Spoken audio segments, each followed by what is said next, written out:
Greetings. Thank you for joining this Red Hen Systems webinar on MediaMapper Mobile. Today we'll be going over the top 10 features of MediaMapper Mobile. Just a brief overview. MediaMapper Mobile is a standalone application for the Android device that allows you to geotag media and any other content that you may be collecting in the field. Let's begin.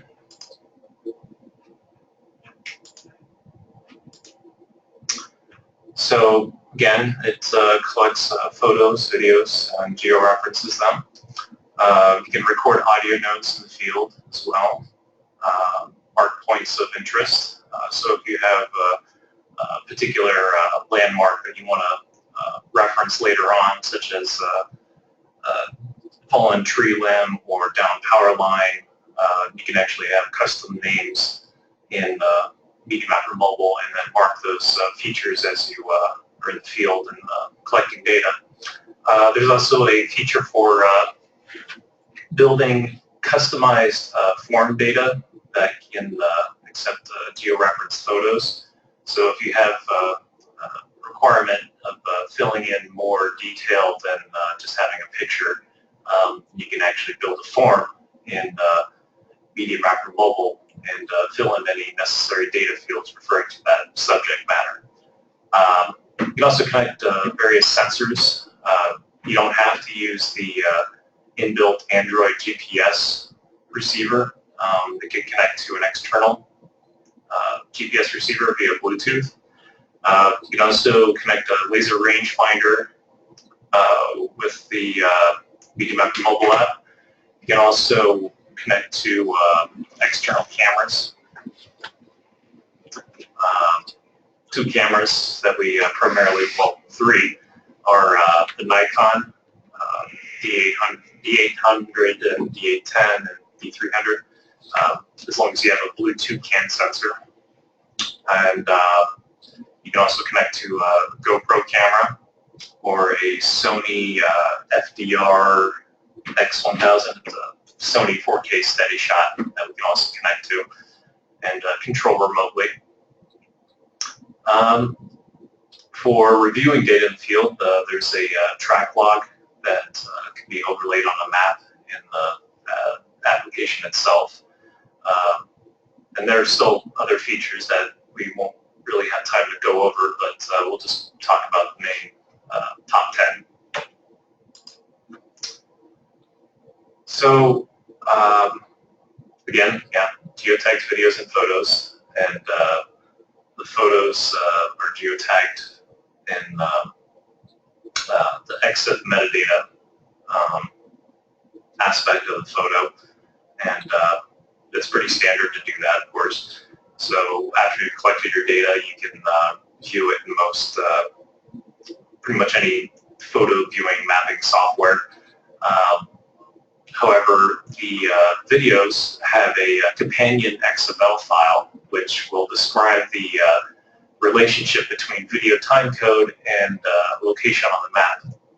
So as you start playing the video in MediaMapper Mobile or in ISWare, you'll actually be able to see a moving cursor on your map and get an idea of where they are at that point in time in the video.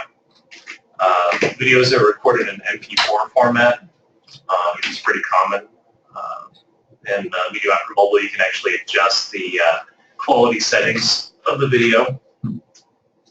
Audio notes are in a 3GP format that can be converted to a WAV file or whatever audio file that you may require, but 3GP is pretty common. And again, just like the videos, those will have a companion XML file describing a point on the map. Now, for audio notes, it's going to be a single point, not multiple GPS indexes like with video.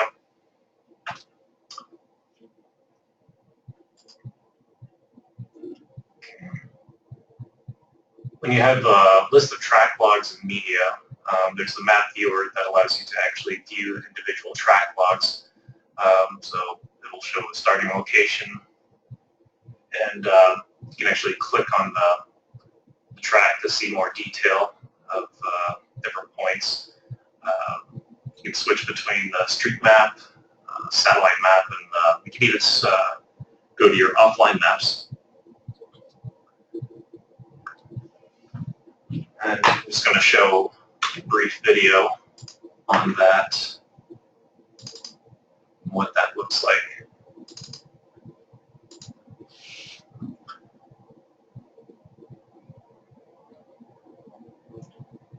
So we're just opening up the track logs and selecting one that's been recorded earlier.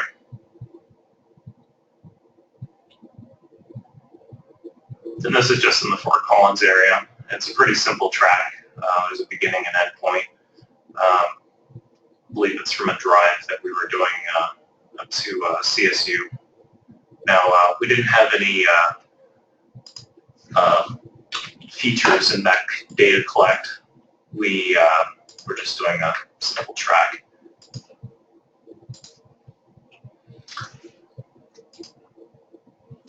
And the other features that will be shown if you're doing those other things like audio notes or building data forms or taking pictures or video, laser rangefinder data, they'll appear on the track log.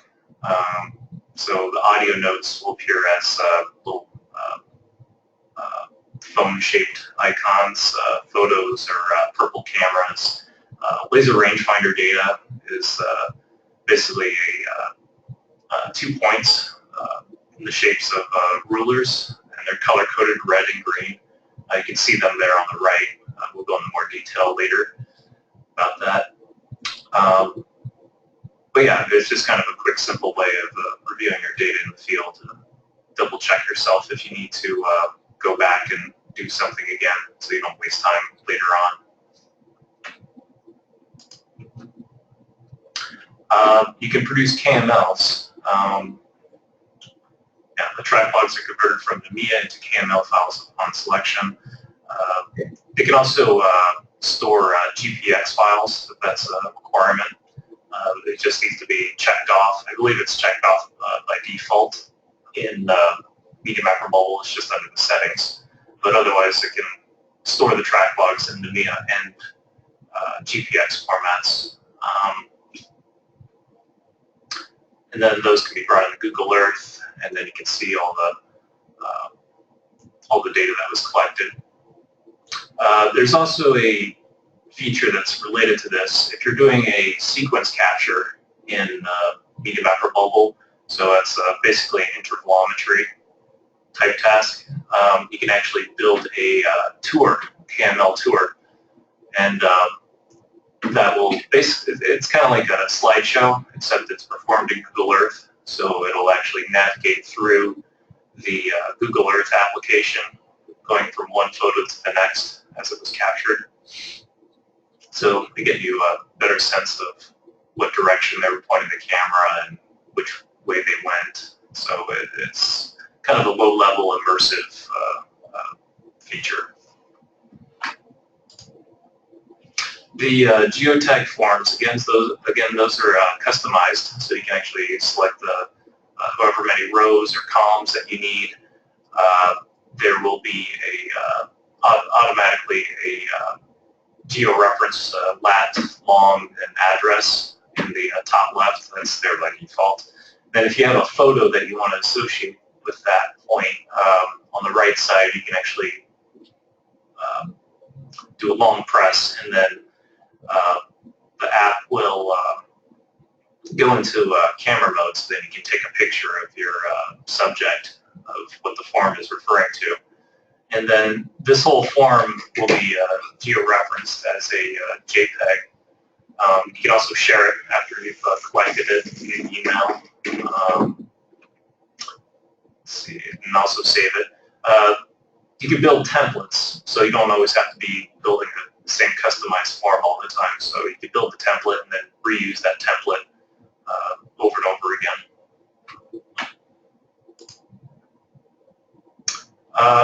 Sensor logging, I think I talked about this earlier.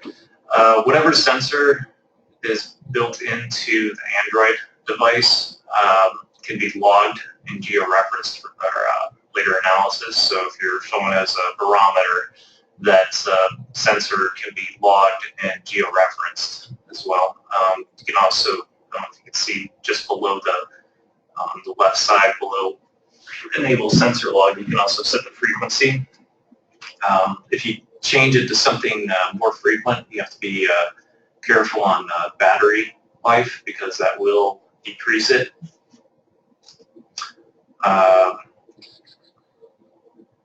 But yeah, other sensor data will be logged as well. The other cameras that can be connected to MediaMapper Mobile, the Hero 3 will work with MediaMapper Mobile and connecting as an external device. It'll give you a live feed of what the camera sees, and you have a remote control capability, so you can actually stop recording on the GoPro. The same goes for the Sony camera as well, the HDR AS200V and the X1000V. You'll get a live view. You can have it remotely controlled for taking photos or start recording video. And then for photos, if you have, this is a recent feature that a lot of people may like. So if you have a particular GPS receiver that you prefer using, such as a Trimble that's sub-meter accurate, you can have that connect to MediaMapper Mobile via Bluetooth and have MediaMapper Mobile connected to your Sony camera. And now these cameras, I think the X1000 and I think the HDR have GPS built in. If that's activated, the photos that are taken will be geotagged with that sensor built into the Sony camera. However, whenever they're transferred to MediaMapper Mobile, if it's connected, that GPS information can be overridden with the more accurate Trimble GPS receiver that's connected to MediaMapper Mobile. So it'll overwrite it and be even more precise in the location that it's referring to. It's kind of a handy feature. Features of interest. Now, whenever you start up MediaMapper Mobile, if you help yourself stay organized, it's always best to create a project. And if you have a number of field workers that you're plugging in, it's best that they enter in their initials and just make their data collects more unique to them, so it's easier to organize later on.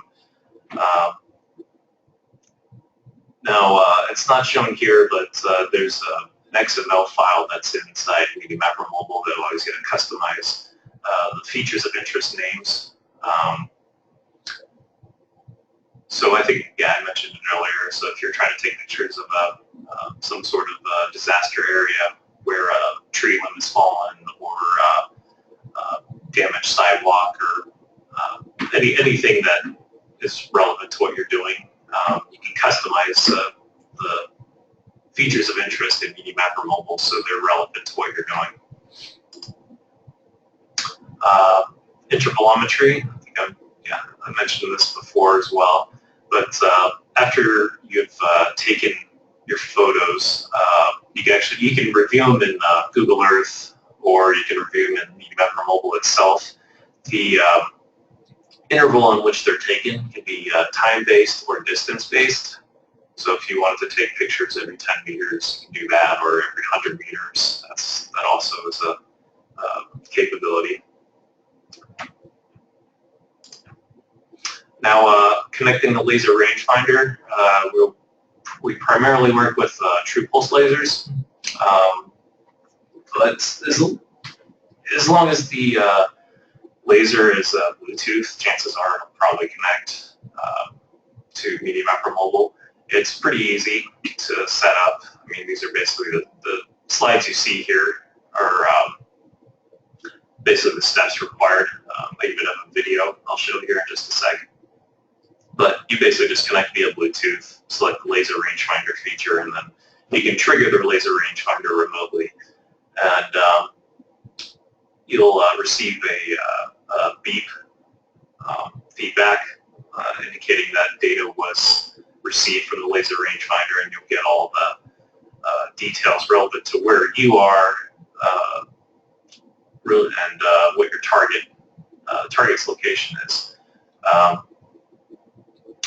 And then the last image on the right, the green ruler is the source, so where you're firing the laser, and then the red ruler is the target, and then there's a line drawn in between them. Just show that video.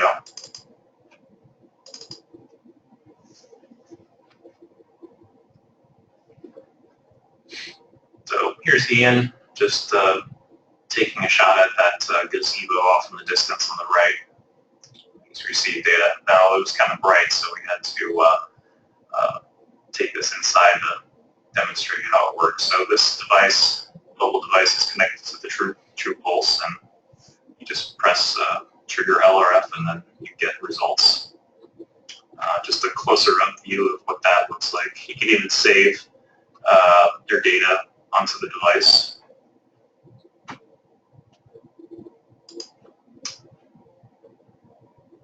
And then reviewing it. It's a little off because he was relying on his mobile device's GPS. So you can see in the center there's the gazebo just to the right of the red ruler. So if he was using a more accurate GPS, this would probably be more spot on. And I don't think he calibrated the True Pulse laser's compass either, which is also very important if you want to get accurate measurements. But quick and easy way of doing it.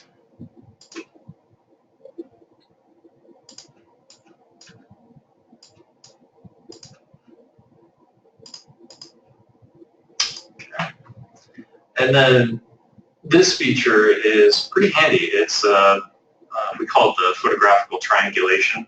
So if you don't have a laser rangefinder, it's possible to still get an estimate of a target's location just by relying on the compass data that's recorded whenever you take a photo. So on the right, in that image, you have two photos. You need at least two photos to do this. Each photo, whenever they're taken, the compass direction is logged, and the image direction is used to actually find the kind of an intersecting lines reference to your target. And then I have a video for that.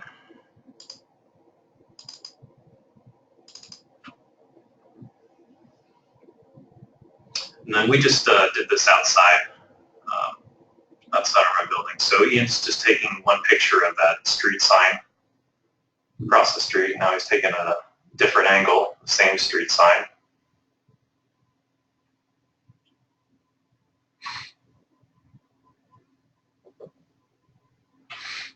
And then the third picture, just for good measure, same street sign. And then right then and there, he's going to be able to find the estimate of the target's location of that street sign.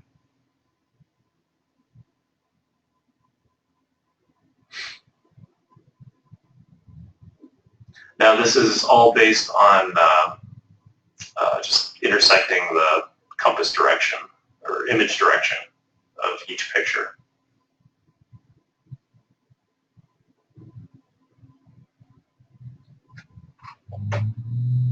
I think he's going to zoom in a little bit more there so you can get an idea. So you can see all three photos in there, one on the top, one on the right, and then one on the bottom. And it's just an approximation. It's a little bit off to the left of where he was pointing, but it's still pretty useful if that fulfills your requirements. And you don't need a laser rangefinder. You just need MediaMapper Mobile. That's all.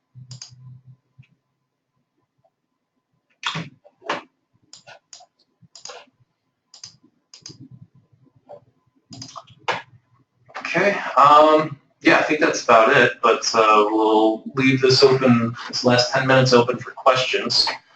That's our phone number right there. 970-493-3938. And if you have questions after this webinar is done, you can contact us at info@redhensystems.com. Okay, I got first question in. Do you anticipate migrating to iOS? We've gotten a lot of requests for that. I'm not quite sure. I know we are capable of doing it. As for when, I'm not quite sure. But we'll be sure to let people know as soon as that happens. And we got another question. So triangulation is by camera azimuth only, no image matching.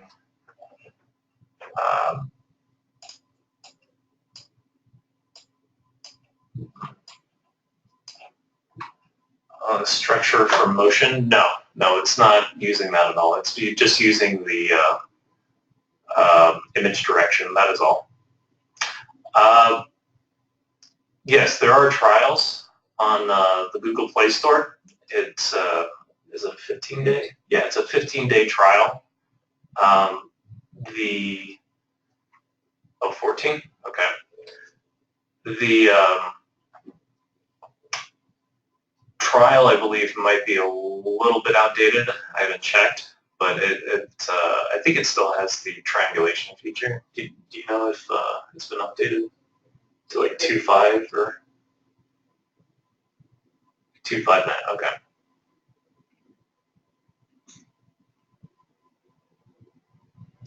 Let's see. Can you form data be exported to a database or spreadsheet? Yes, it's a can be exported as a CSV, just a comma delimited type file.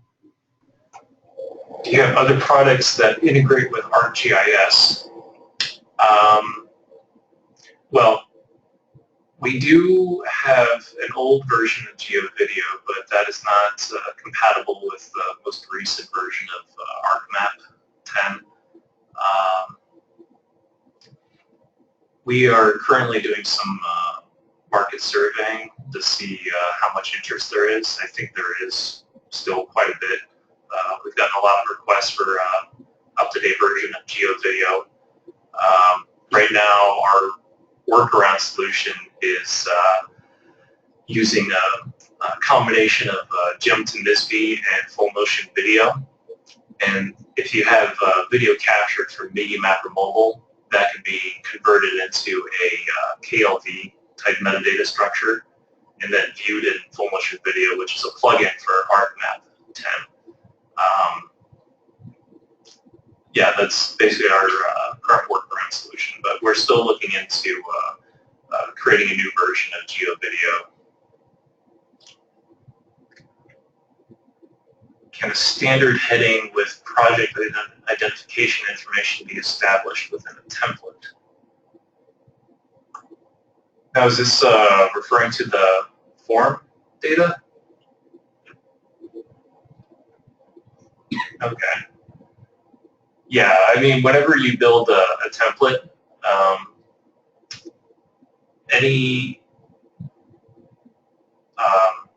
heading information that you build in the template will be transferred into the subsequent forms that are made. But we may need to talk a little bit more in detail, specifically on what you may be looking for. Let's see, I could just give you my email right now.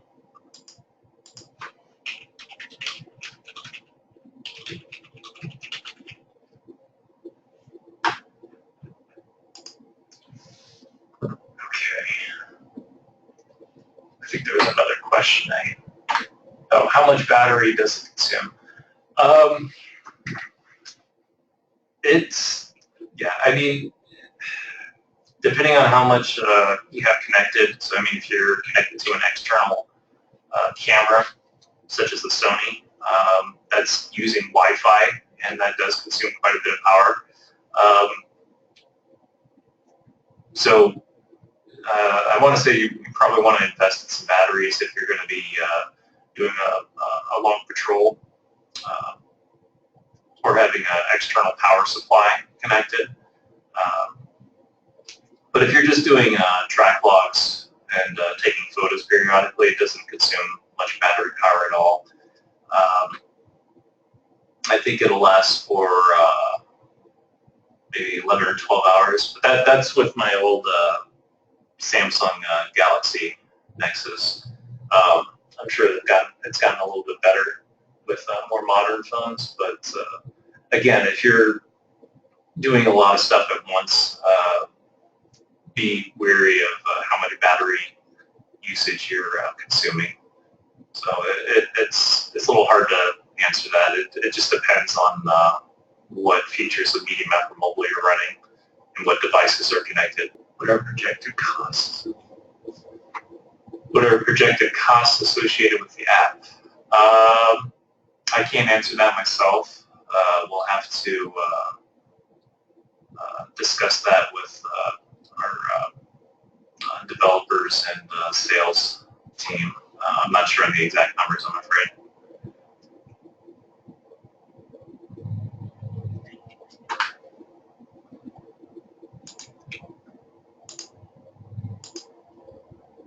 Okay. Yep, $19.95. Yeah, that's the price on Google Play. As for adding features, we'll have to basically work out a quote if people need more features or something changed. Yes, that's right. For geo end users, it's going to be free. It's available on the NGA store. I don't have. Do you have a link? Okay. But yeah, it's available on the NGA store for free if you have access. I think if you work for a government agency, you'll be able to get it.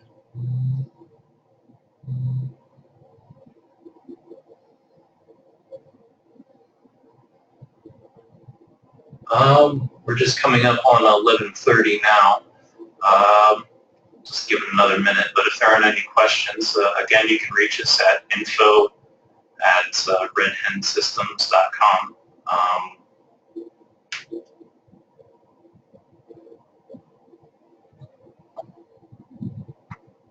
But yeah, I really appreciate everyone watching this webinar. We are recording it, so it'll be available for later review. If someone's missed this presentation, they can come back to it on our website. Let's see, I believe the link's just under our, okay, yeah, it's just under Red Hen Systems, and then there's a webinar recordings link that you can access it from. Okay, well, it's 11:30. Again, thank you for joining us, and when's our next webinar? Yeah, it's in 2 weeks. Okay, and 2 weeks we'll be talking about the Boreal laser. And yeah, stay tuned, and thanks for watching.